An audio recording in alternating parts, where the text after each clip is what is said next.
Alrighty, yo, what is going on, everybody? It's your boy, Mr. DDG94, back with another reaction video. Today, we're going to react to NBA legends explained why Kobe Bryant was hated. This should be interesting.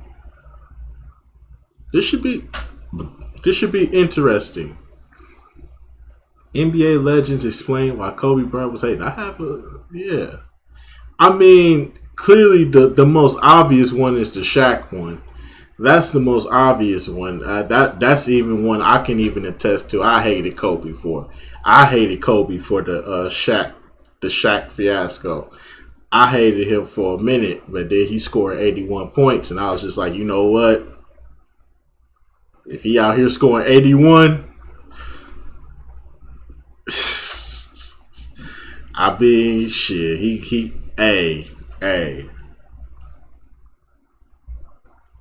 scored 81. I ain't say nothing bad about that man ever again. I said that was a bad motherfucker with the basketball. And I started noticing his game a lot more. And it made me start taking the game more seriously. It made me actually start wanting to improve. Like I said, Jordan introduced me to the game. Iverson made me feel like I could play it. Kobe made me take it more seriously. Makes a lot of sense. So I started studying like how Kobe was doing. Kobe was studying people. Everybody would say, oh, he a copycat. He be stealing everybody's moves and stuff. Like, no. He's a student of the game. He's studying. He's understanding how you do your things. You know what I'm saying? And there's nothing wrong with there's absolutely nothing wrong with copying another player. Because how else are you gonna get great?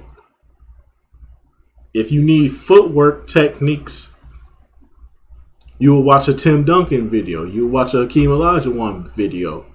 You will watch anybody that had good feet work.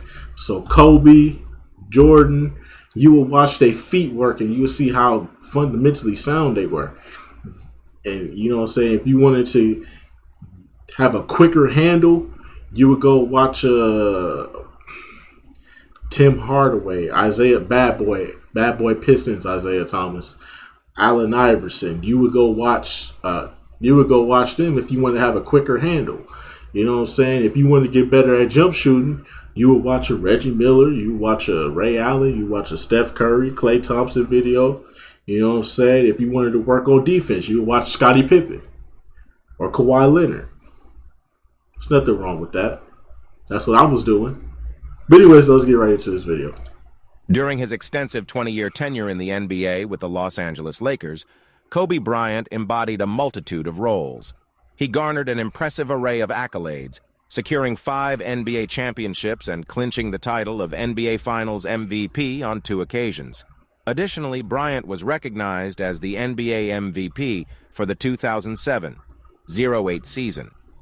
His remarkable track record includes 18 All-Star appearances, 4 of which resulted in All-Star Game MVP titles. He further boasted an astounding 15-time All-NBA selection, 12-time All-Defensive selection, and held the distinction of being a 2-time scoring champion. Yet, it's unfortunate that despite being one of the most well-rounded and accomplished athletes in the league's history, Kobe Bryant faced widespread disapproval from many fans. Could this animosity stem from his perceived threat to Jordan's legacy? Or perhaps it's attributed to his portrayal as an arrogant and self-centered ball-dominant player.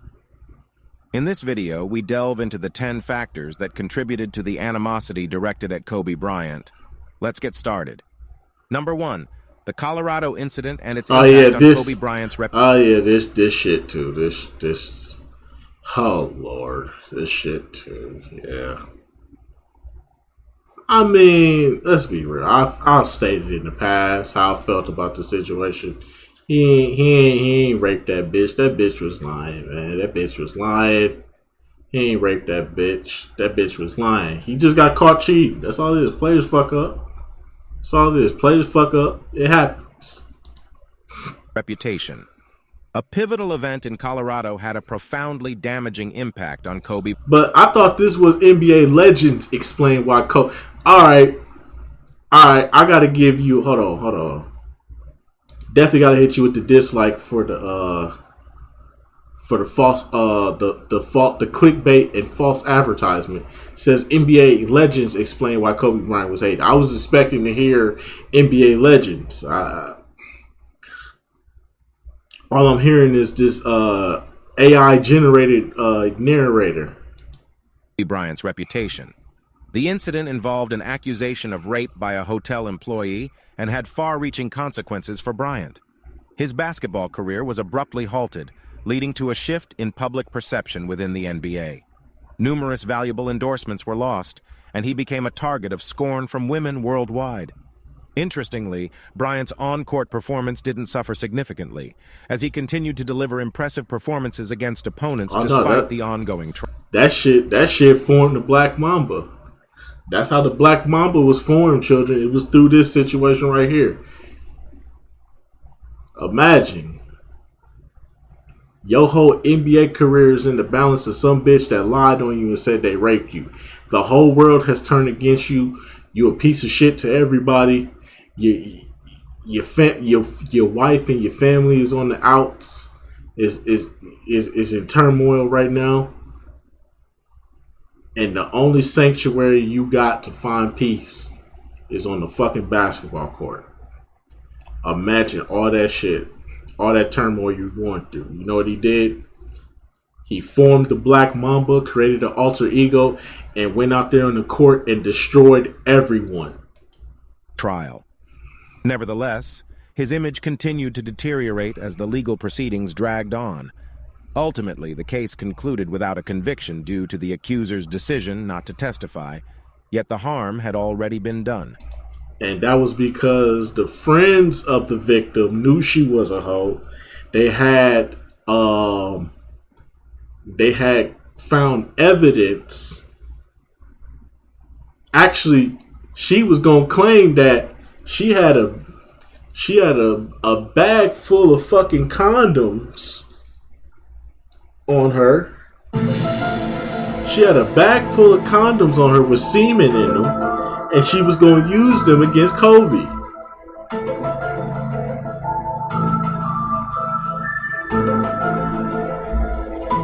But her friends outed her. And no contest. All charges dropped. In the eyes of many, he would forever be associated with the label of a rapist. Regrettably, justice wasn't fully served, and had Bryant been acquitted, he might have regained some of the lost credibility. It's undeniable that one incident had an almost immediate worldwide impact, turning public sentiment against him overnight. Now Bryant faces the lifelong task of rebuilding trust. Bryant unquestionably made errors, resulting in significant animosity from numerous individuals, at times without a solid basis. The underlying message here is that everyone makes mistakes and engages in regrettable actions. While it's acceptable to hold personal biases against Bryant due to his competition against one's preferred team, harboring resentment based on unproven allegations achieves nothing and reveals more about one's character. Yep. So until the next encounter, let's remember the value of empathy and enjoy the sport of basketball. You're innocent till proven guilty. Number 2. Kobe Bryant's performance in Game 7 and unjust criticism. Another incident that spurred criticism of Kobe Bryant revolves around his subpar performance in Game 7 of this year's finals. Oh, yeah. Detractors argue that his poor shooting... Wait, you said finals? Nigga, that was the first round. What the hell are you talking about? ...shooting should invalidate his receipt of the finals MVP award. However, such an assertion is unfounded. Wait. Are you... I'm confused now. Because you were showing the first round against the Phoenix Suns, and then you was basically talking about the 2010 Game 7. Okay, this video is all over the place now. Founded. It's a fact that even exceptional players like Kobe... This is what happens when you use AI-generated voices, and then, yeah. Bryant can have off nights with their shooting. Expecting flawless execution from him often leads to unreasonable comparisons, such as asserting that he falls short of Michael Jordan's prowess. Ironically, Jordan also experienced occasions of subpar shooting during pivotal playoff moments. Yep. Recognizing We can go back to the series against Portland. We can go back to the series against Seattle, where Jordan did not play at his best, but still came out on top. his struggle with shooting during the game, Bryant compensated by excelling in other aspects of his play. His defensive contributions were noteworthy. He secured an impressive 15 rebounds. Yep. And crucially, he made pivotal shots that turned the tide in favor of his team, Louisiana. While his performance what? In favor of his team, Louisiana. Recognizing his struggle with shooting during the game, Bryant compensated by excelling in other aspects of his play. His defensive contributions were noteworthy. He secured an impressive 15 rebounds. And crucially, he made pivotal shots that turned the tide in favor of his team, Louisiana. While his Wait, Louisiana? What the fuck is you talking about, bruh? You what? What the fuck is you... This gotta be the worst... This gotta be the most laziest video you could do. This gotta be the worst, laziest video you could do. Clearly, this is AI generated. The motherfucker typed all this shit in. Where the fuck do you get Louisiana from? performance might have been enhanced by consistent shooting. The question remains whether it's justifiable to vilify him for this specific instance. Ultimately, the team emerged victorious, underscoring the point that the outcome should speak for itself. Number 3, Kobe Bryant's trade request and subsequent backtrack. Wait. How's that a bad thing? I never understood why people to this day use this as a vice against Kobe. I never understood that. It's crazy, bro. LeBron haters will use this as a vice against Kobe, even though they'll sit up here and defend the fact that that LeBron had all rights to jump to Miami and make a super team. So when Kobe was going to do the same thing LeBron did, but here's the thing though, Kobe wasn't going to do the same thing LeBron did. Kobe just wanted to go somewhere where the market was nice and he knew that the team had nice pieces to build around him. That's where Kobe was trying to go. Kobe was trying to go to Chicago. He was trying to prove that he could outdo Michael in his own area. But the Lakers was like, I'm not fit. The Lakers was like, nigga, we ain't letting you go. We chose you over Shaq. Oh, trust and believe. You gonna stay here. You gonna be a Laker for life. Man, and then Andrew Bynum started to develop. They traded for Pau Gasol. The team got better. The rest is history. An unfortunate move by Kobe Bryant triggered alarm among Lakers fans worldwide. After growing disillusioned with the Los Angeles Lakers, Bryant openly requested a trade during a radio interview. He expressed his frustration with the team's management and indicated his interest in exploring opportunities with other franchises. And that's his right. However, Bryant swiftly retracted his trade request a few hours later, citing a momentary lapse in judgment. Despite his clarification, this didn't alleviate concerns. Lakers fans remained skeptical, unswayed by his apology.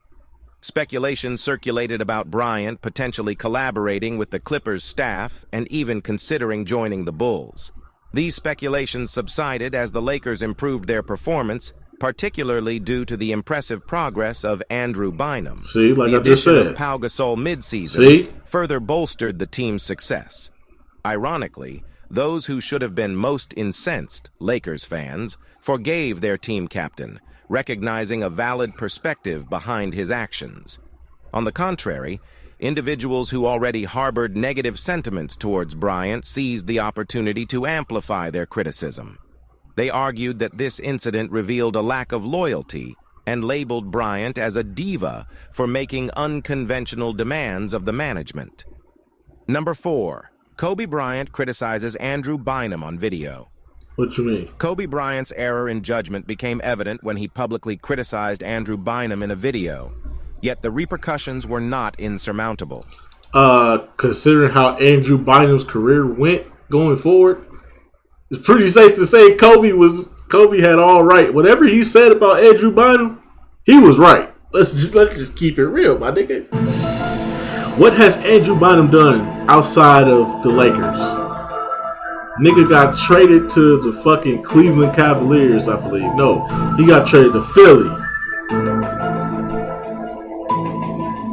Nigga injured himself in a bowling alley. Got traded to Cleveland. Never played a game. And got booted out the NBA. I think it's fair to say Kobe had all rights to say whatever the fuck he said about Andrew Bynum. By that point, it was widely known within the NBA community that Bryant possessed a fiery temperament, and this incident served as further confirmation. Bryant had been discontent with the Lakers' efforts to assemble a talented supporting cast around him. His frustration reached a peak when he learned that the Lakers had passed on the opportunity to acquire the esteemed Jason Kidd. Oh, so they was going to trade Jason Kidd for Andrew Bynum? And the Lakers didn't take it? The Lakers of all teams? What? That's crazy. Out of all the teams that normally will take any superstar you give them, they don't take this deadly dynamic backcourt duo right here. This is a dangerous backcourt duo right here. Jason Kidd, like 6'4", 6'5", bro. Can play defense, has a high IQ, bro. Imagine this fucking duo right here. This would have been a dangerous backcourt. Because the basketball IQ between these two, crazy, bro. And then this motherfucker right here, with his vision, and he being like 6'4", 6'5" as a point guard, and running up the floor. But this motherfucker right here, there's nothing you can do at this point. Opting instead to retain the then undervalued Andrew Bynum. Bryant's response to the situation I'd be fucking upset too. And you would think that the Lakers would bite on that, considering the fact that Jason Kidd is an all-star and a superstar and all that. You would think that LA would bite on that. How did they not bite on that, bro? That's something I would, bro. Jason Kidd and Kobe would have won like 4 or 5 championships at best, bro. That is a dangerous, deadly backcourt right there. Less than ideal. On camera, he expressed... That's a first-team all-defense backcourt right there. Fuck it. That's a first all-NBA team backcourt. disbelief. Fuck Andrew Bynum, nigga. You can just get a Pau Gasol if that's the case.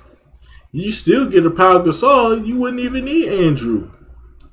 That the Lakers hadn't pursued the deal, questioning the significance of Bynum, saying, "For Bynum, who is that kid anyway?"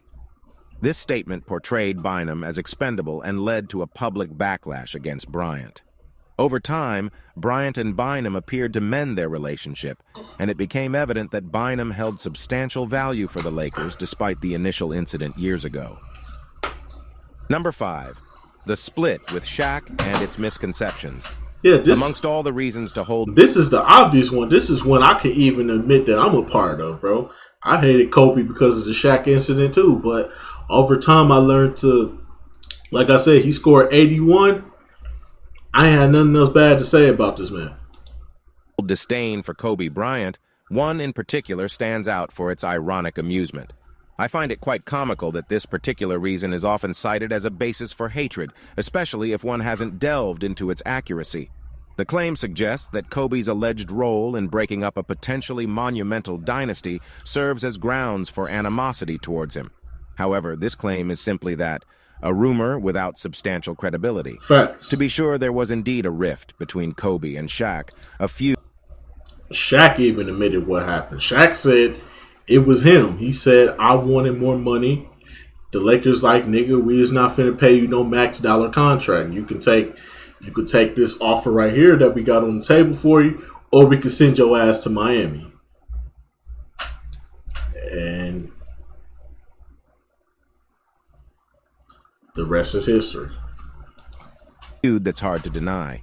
Yet the truth is, it was the Lakers management that made the decision to dissolve the team that had recently secured a three-peat championship. As the offseason drew near, Shaq's contract was up for renewal, and the bitter reality was that Jerry Buss wasn't keen on re-signing Shaq for maximum compensation, given his noticeable decline due to aging. The verdict was handed down from the upper echelons to part ways with Shaq while still obtaining value in return through a trade. The intention was to restructure the Lakers roster around the promising young talent of Kobe Bryant. Jerry Buss orchestrated a deal that possibly could have been more favorable for the Lakers, with names like Odom, Butler, and Brian Grant mentioned, and the aftermath turned into a media narrative that predominantly targeted Kobe Bryant, likely because he was the one who remained and Shaq moved on.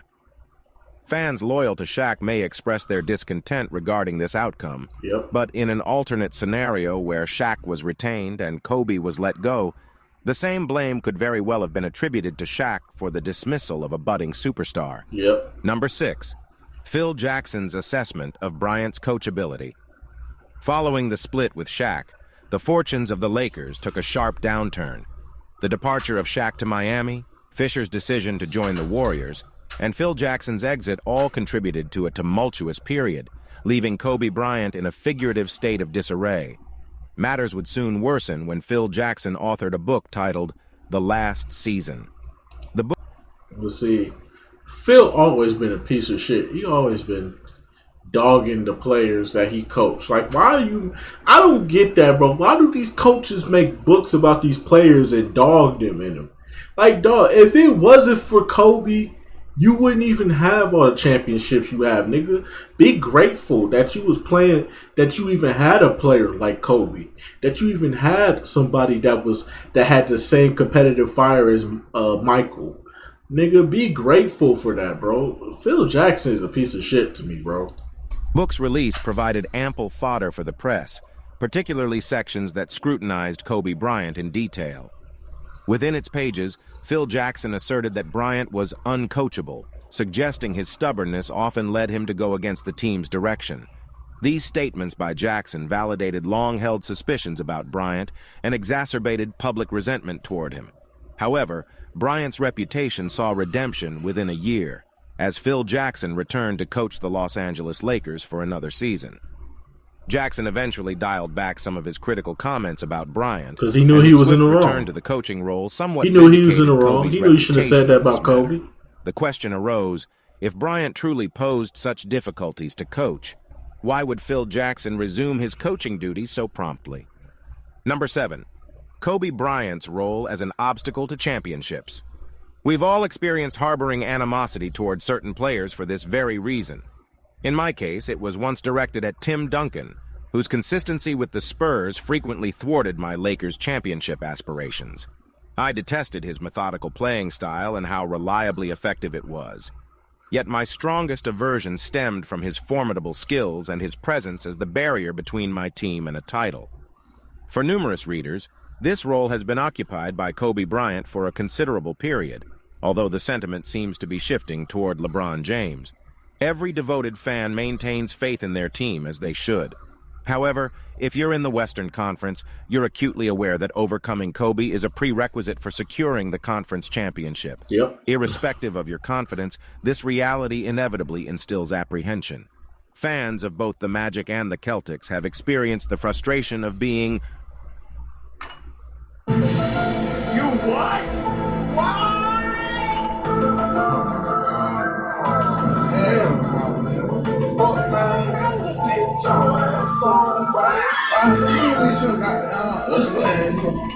What the hell? Oh my God, no way. What is that? This nigga said the Celtics, bro. Bro, this is bro. I already left a dislike, bro. I already left a dislike. One Kobe away from claiming a championship in recent years. It's easy to comprehend why you might harbor resentment against an individual who consistently denies your team advancement in the playoffs season after season. The concept certainly isn't foreign to Jazz fans. It's entirely justifiable if this particular reason fuels your antipathy towards Kobe, as we've all encountered such sentiments.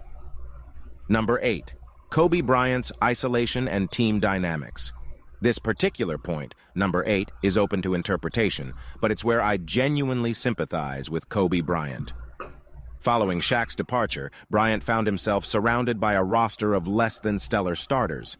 The challenge was that Kobe's unrelenting desire to win remained unwavering, compelling him to single-handedly shoulder the team's burden, a feat he more or less accomplished. Consequently, he began taking a significantly higher number of shots and secured the top spot in the NBA's scoring charts.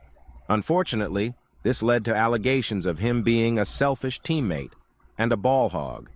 Yet when you consider the circumstances, what alternative did he have? Facts. Imagine possessing a talent on par with Jordan's while being flanked by players like Kwame Brown, Smush Parker, and Chris Mim.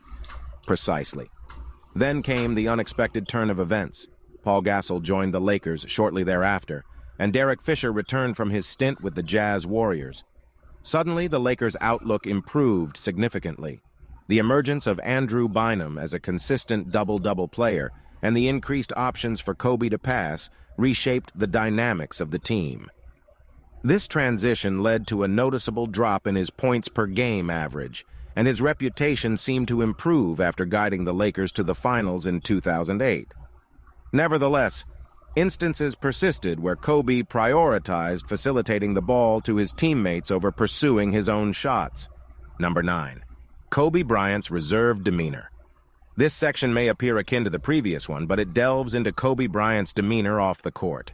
Kobe's aloofness isn't limited to interactions with fellow players. It extends to post-game scenarios. It's become customary for Kobe to offer only a few words about the game, often variations of the same sentiment. We're pleased with the victory, taking it one game at a time, and I believe our team performed well collectively out there. I must emphasize that Kobe Bryant possesses a sharp and engaging personality. What renders him captivating to listen to is the rarity of his candid remarks.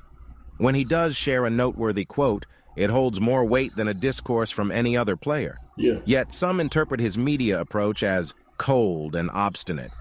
Even though Chris Rock took Kobe's direct snub during a finals game in stride, it's conceivable that he found it somewhat unusual. Like LeBron. This demeanor, while continuing to alienate those not in his devoted fan base, is intrinsic to Kobe's nature.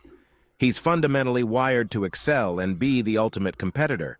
If you're seeking an NBA best friend forever, you're better off with individuals like Wade, Howard, or James. Number 10. Kobe Bryant's limited NBA friendships. Except for rare exceptions, Kobe Bryant maintains minimal friendships in the NBA beyond his Los Angeles Lakers teammates. His fiercely competitive disposition fundamentally precludes it. He's not interested in hearing Dwight Howard's latest jest or arranging dinner plans with Wade after a game. Kobe scarcely cares to exchange pleasantries before tip-off. He's on the court for one purpose: to emerge victorious. While his approach may provoke controversy, it evidently yields results. If you're not Kobe's friend, it signifies he can overpower you. He can employ his full arsenal of skills and tactics to secure the win, without a shred of remorse for dashing your hopes.